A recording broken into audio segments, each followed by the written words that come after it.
guys hear me? Cool. All right. Hey, this is day 2. Let's get fired up. Let's go, let's go, let's go, let's go, let's go, let's go, let's go. Ladies and gentlemen, I bring you today, I told you it'd be interesting to see how today starts. I bring you some good news. All right? The Braves walked it off in the 10th inning last night. Now, that did happen, but boo. Anyway, no, but on a serious note, ladies and gentlemen, last night, a particular rally happened in Arizona last night. I knew about this long before, and I wasn't allowed to be like, I know what's going to happen. But now I can confidently say that last night what you saw with RFK officially dropping out, endorsing Donald Trump, and then showing up at Donald Trump's rally, what you saw and what you witnessed last night, especially for people that are 40 under, we have not seen a unification like that in a generation. And what you saw last night was, in my opinion, God letting us know He's not done with America yet. What you saw last night, if this is chess, what you saw was check last night. The battle is not over, and we do not have the ability to sit down idly by, but I can tell you this, the polls, the odd makers, everything, Donald Trump in 3 hours last night erased every momentum that Kamala Harris and the evil DNC did over this past week in 3 hours. So come on, let's go. All right, you guys can sit down. All right, so what does that mean, Graham? What does that mean? Yesterday, for those of you that were here, we talked about to have courage, you have to, A, know what the truth is in the first place to even know what you need to be courageous about. And B, we talked about, we were going to talk about today, we were going to talk about the will to act. And what do I mean by that? Also today, I'm going to speak as quickly as I can on this topic, and then I really want to open it back up for questions. Because I realized last night, me and Pastor Rob both got a little long-winded, and we asked for questions, and we got, like any pastoral people would do, one question, and that was it. So I really want to hear from you guys a little bit too, and answer any questions you guys may have. So if you had questions last night, don't be shy. We'll just awkwardly blink at each other while we sit up here. And then, I would love to answer any question you guys have. Now, the will to act. We live in a cowardice generation. And a lot of people get mad at me because my wife is my rock, and she's also my number one critic, and she tells me all the time, "Ooh, you could have said that one different." And she's the best part of both of us for sure. But either way, I get in trouble because I make these blanket statements. I was talking to some people in there, and they're like, well, do you really think that this momentum's going to do anything? Or do you think, the Democrats are going to do this? And I said, well, there's a lot of stupid people out there. So, I have no idea. Stupid people are going to do, stupid is what stupid does, as the great poet Forrest Gump once said.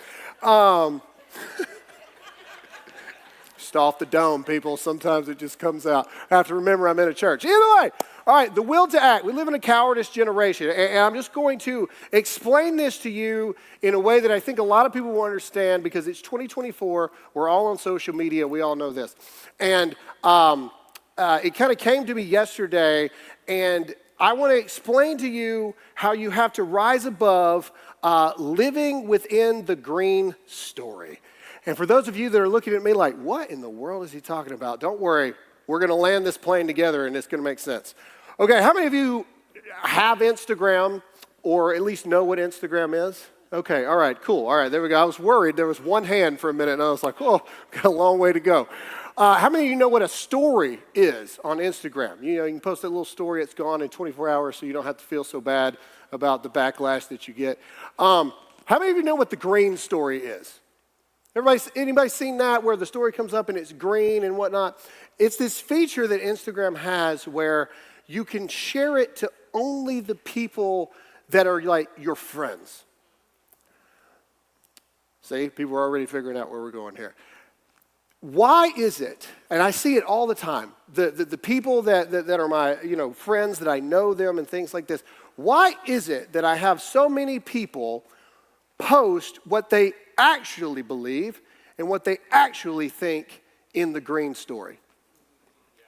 Why is it that when it comes to the main things, Haley Barbour, I'm from Mississippi. Haley Barbour was a governor in Mississippi.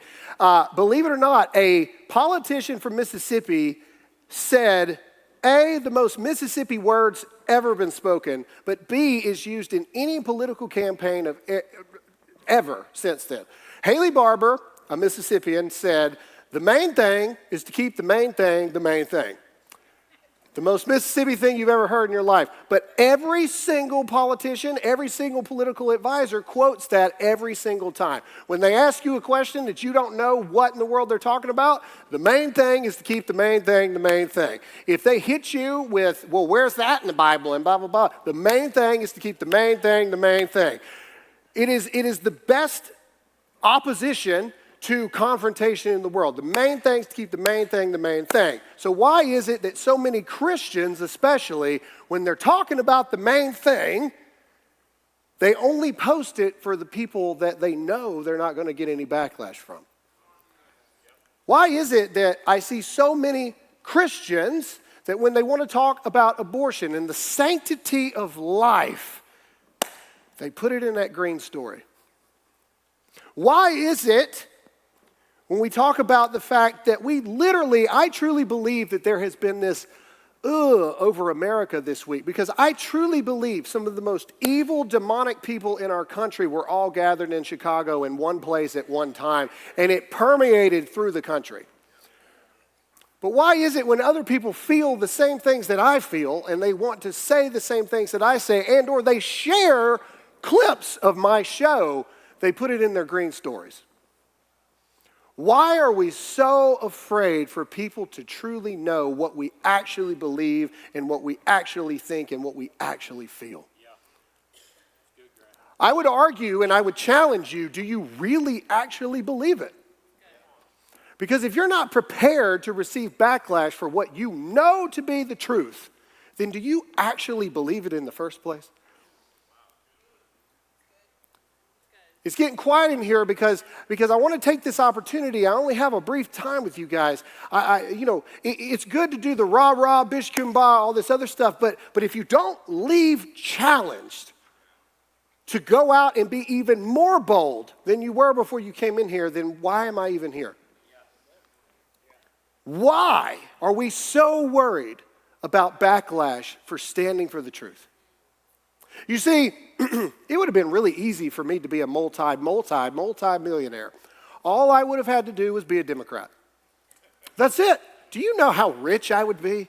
Do you know how many views I get every single day? Do you have Colgate would be a sponsor, Oreos, me and LeBron James would be taking pictures together, all this stuff. I'd be the most famous person there was, but my convictions tell me otherwise. We live in a cowardice generation that we claim to be moral. And maybe we are, but Pastor Rob said it last night. You can be moral and have no character. Where is your character? Where are we as a society when we really say what we want to say behind closed doors? Where is our character? It's the same argument I have with Christians that only want to hang out with other Christians. Well, that's great, and you should, absolutely, 100%. But who are you ministering to? When all you ever do is talk to people that agree with you, how are you even becoming better at presenting your own argument for what you feel? When I went to seminary school, I had to take Apologetics 101, and I was this ignorant Mississippi boy, and I'm like, I'm not apologizing to anybody about anything. I was like, this is the dumbest class ever. I already hate this. What are we doing? I would then go on to learn that apologetics does not mean what I thought it meant. An apologia, right, is the root word that it comes from. And believe it or not, apologetics is just a real Christian nice way of saying you're slapping someone in the face with truth. That's it. And Paul and everybody talks to us about the fact that we should be ready to defend what we believe, our faith. We should be ready to defend that. So, why are we as a society so afraid to have to defend what we know to be true by putting it in our green stories and or only having the conversations with our inner family and or only talking to our friends that are voting Trump too? Why are we so afraid to get any kind of pushback? My question to you today and my challenge to you today would be this. If you're afraid to speak the truth in opposition, I truly believe that you don't really believe what you claim to believe in the first place. Because if you know it to be true, it doesn't matter what other people say. Those of us here, I would be willing to bet that the majority of Christians, if you know that Jesus died and rose again for our sins, you would say that all day long, and you don't care what other people say because you know it's the truth. So when you see our society falling apart, when you see them wanting to put not just books in our kids' libraries about how the birds and the bees work, there's nothing wrong with learning biology, but now they're wanting them to learn how to do actual sexual positions. Now they're wanting to teach them to hide from their parents when they go to California, just passed it, to where your 15-year-old can go to the doctor and say, if they're a girl, I want to be a boy. And now they can do it without the doctor even having to tell the parent about what's going on. You know that it's evil. You know that what we're fighting against is evil, but yet you only talk about it to the people that you know are going to agree with exactly what you think. We talk about moving the needle. How does that move the needle at all? All that does is boost the internal ego to make us feel better about ourselves. And if we don't constantly challenge ourselves to go out there and push the truth through the darkness. You know, the Bible talks about Jesus being a lamp unto our feet, and I love that part because I always feel like God's got a little bit of a sense of humor. You guys ever seen the lamps that they had back in the day? Right? Because contrast is everything, right? A lamp until our feet. That thing, like this, was all they could see. It talks about God being a lamp unto our feet. It's because sometimes in the darkness, you just got to take that first step, and you have no idea what's going to happen to you outside of this little thing. But in that is faith. And every single step we take, we get a little closer to where God's trying to take us to go, but you can't see it yet. But so many of us want to know, hey, I really feel like God's telling me to speak out about this. I really believe that I'm supposed to say something, but I don't know if I do what's going to happen to me. Where is the faith in you? Where's the faith in all of us? See, so many Christians claim that they have faith. But do you have faith that if you pray over the sick, that God can heal them, really? Well, what if God doesn't heal them and then I messed it up? No, that's God choosing not to because he has another plan. But you have your faith regardless of the outcome. See, we praise God when he answers what we think he should do and when he doesn't. Because his way is better than ours. But so many Christians want to know what's going to happen. There is no faith in knowing 100%. And that is the conundrum of faith. And that is the paradox of faith. See, because without any kind of doubt, you can't have any kind of faith. Because faith is believing without seeing, touching, smelling, video evidence of UFOs, nothing. Faith is believing even when you can't see what happens in the end. So I challenge you today, and I really want to do questions today, but I challenge you today, do you have the will to act when you don't know what happens after you do? Do you have the will to speak out at your job when unjust things are going on? Do you have the will to speak out against family members, not condemn them, but to speak the truth? Do you have the will to act when no one else will? You guys have a battleground of a state right here. There's a lot of people that think it's going to go blue in November. Do you have the will to fight? Do you have the will to turn this thing red? Do you have the will to stand when no one else will? Do you have the will to speak out against when everyone else just seems to be going with the flow? Need I remind you that Jesus was a very confrontational dude. And most people try to turn him into this sissy version of who he was. He was caring, he was loving, absolutely, but Jesus had no problem with bucking the system. In fact, that's pretty much de facto the reason that they killed him. Because he stood against the system that was so inherently wrong and so inherently evil. Do you have the will to act? And that's something that only you can answer inside of yourselves, because so many of us have had to answer that question every single day. Your pastor, Pastor Rob, myself, and every single freedom fighter that you would identify as one of those people, we've all had to answer that question. Do we care what happens do you know what's going to happen to me if we lose this election? I'm going to have to disappear in Alaska somewhere. And that actually might be pretty awesome. But either way, the point is, you don't think that I don't know that they're going to come after me? Do you have the will to act?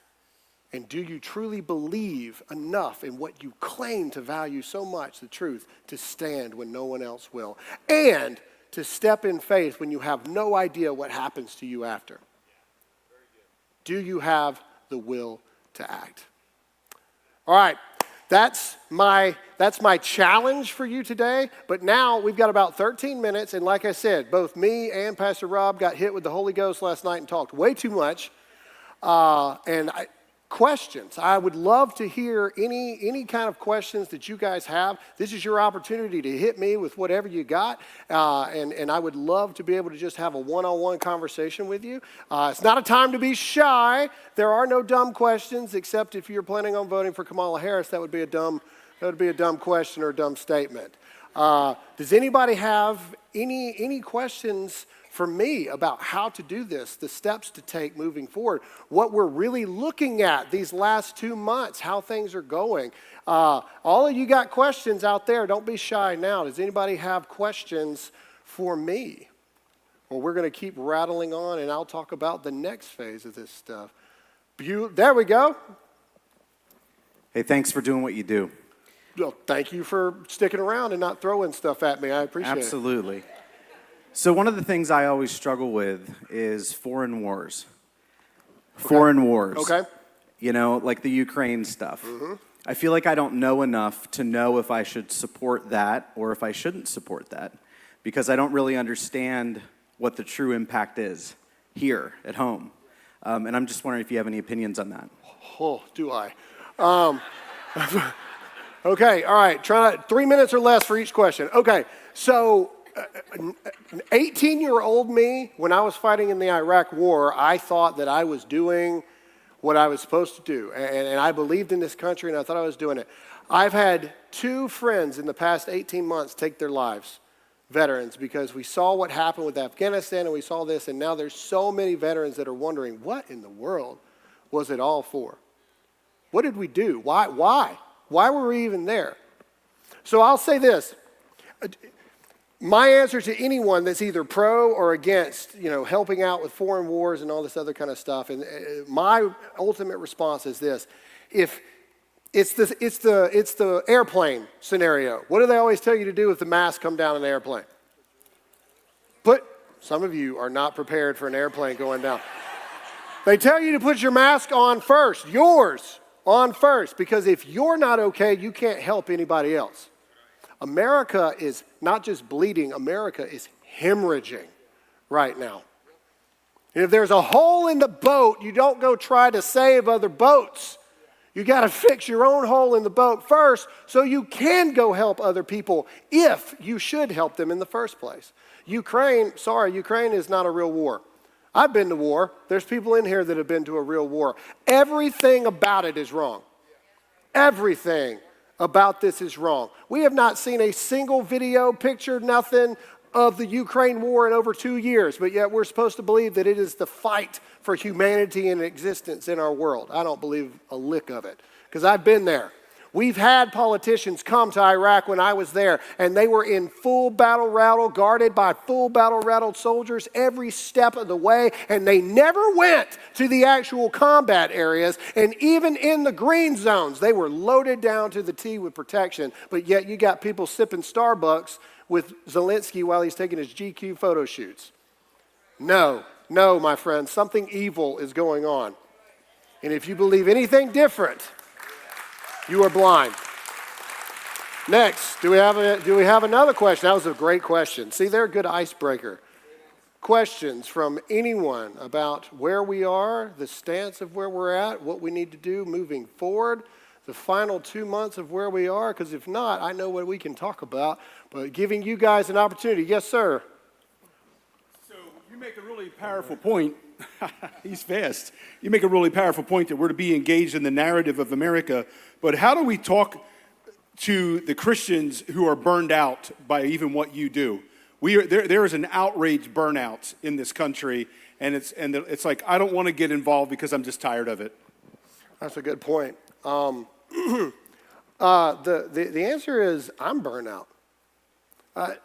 Truthfully, I mean, you know, I tell people all the time, like, you think it's fun doing what I do? Like, I mean, yes, I get an opportunity to meet you guys, and that's fantastic. But on a general thing, you know, we pray before, during, after, all day, every day, because it takes a toll on our souls every single day to look at the evil all day, every day.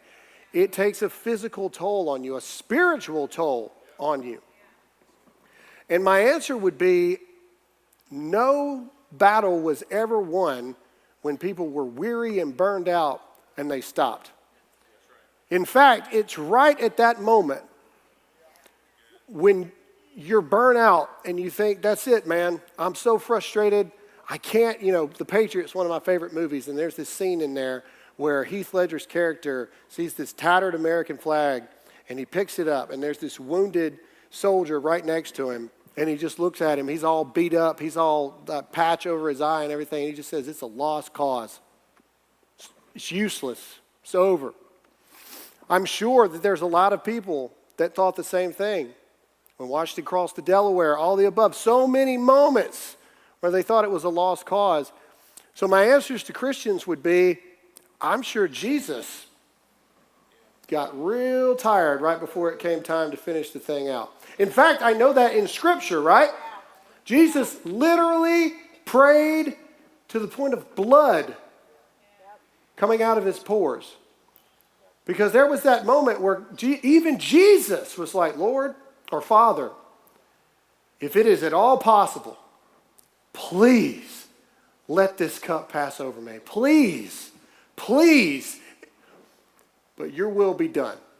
See, there was a moment that even Jesus himself was like, I don't know if I want to finish this out. I don't know if I can handle this. I'm burnt out. But we as Christians do not get that luxury of quitting. You see, I've looked in the Bible all the time, and it talks about rest, and it talks about this, and it talks about that. But nowhere in the Bible, it talks about even turning the other cheek. But I've never, ever found a verse that said quit. Never seen it. And so my response to Christians that are burnt out and to just Americans that are burnt out is, this is the moment where you can turn the tide, literally.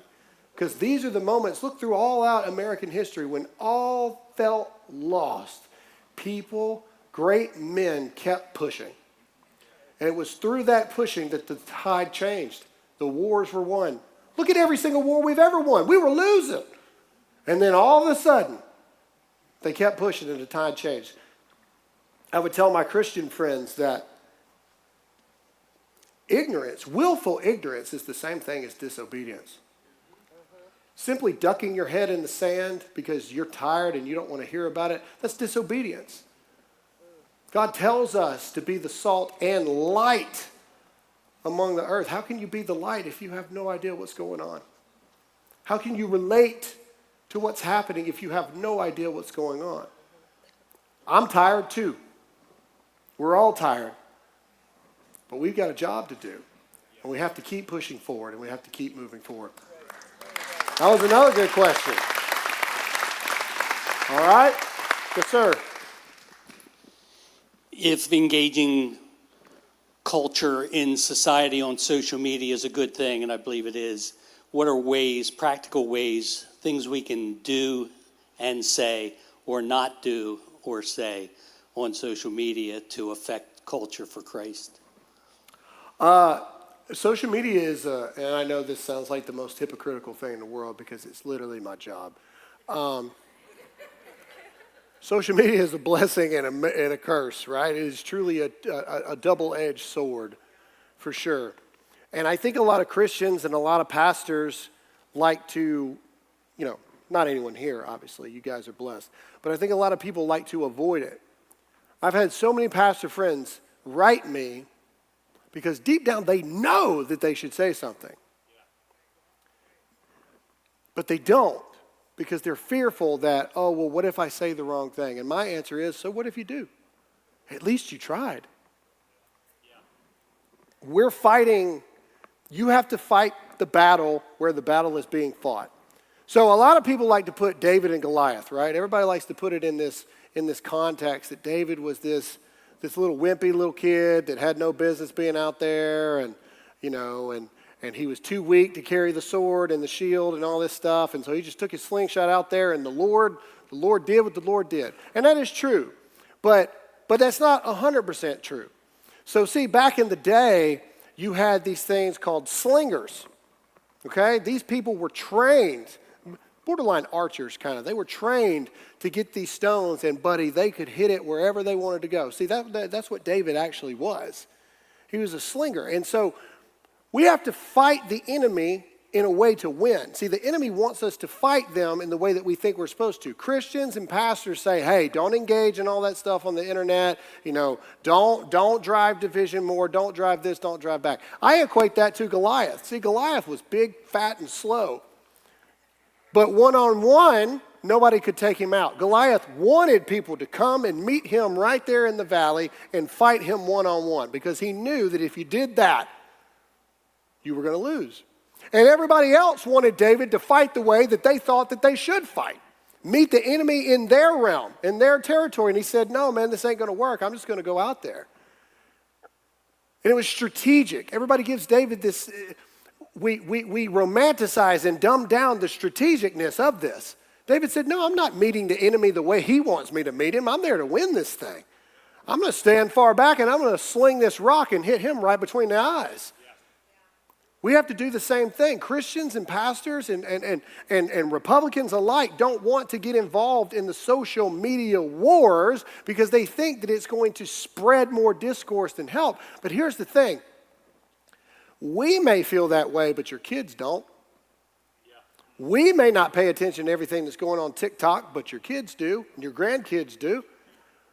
We may not live our lives on Instagram, but your kids do. And I hate to break it to you, those of us that were around in Facebook, that's the old place now. No one under the age of 25 is paying attention to Facebook. They don't even have an account. They're on Instagram, they're on TikTok, they're on X. We have to meet the enemy where they are, but we also have to fight them in a way to actually win. And the way we win is by winning the narrative of what's going on. Last night, as soon as I left here, I went straight to the room because we had people on the ground on our team at the rally in Arizona. And the purpose was, it's one thing to have 20, 30,000 people at a rally. It's another thing, on our account alone, we had 24 million impressions last night just from people seeing what was going on there. We have an obligation to show the truth. Because I promise you the enemy is trying to spin it their own ways. They're doing the angles to make it look like there's more people than they are. And your young people are seeing that going, oh, there must be something to this. Because they're easily manipulated. They're easily led down the road of wrongdoing. They're easily fooled. And we have an obligation to fight back and counter out against that. So my answer to you, sir, in these final 30 seconds is say what you believe you're supposed to say. Because just like myself, 10 years ago, I was talking to myself in videos. Nobody was watching. Until one day I had something to say, and it was something that resonated with everybody else. And it wasn't anything that I did. The Lord had a plan for that. You don't know what the Lord has in store for you. You don't know what you can say that can affect other people, not just for politics, but for the kingdom. You have no idea if you are the one that is specifically equipped from the life you've led, however old you may be, you are specifically equipped to say and speak in a certain way that a person that is in the same position you were 10, 15, 20 years ago, they hear something in your voice that you can connect in only a way that you can, and God can use you in only the way that God can use you. So speak with the will to fight and the will to stand.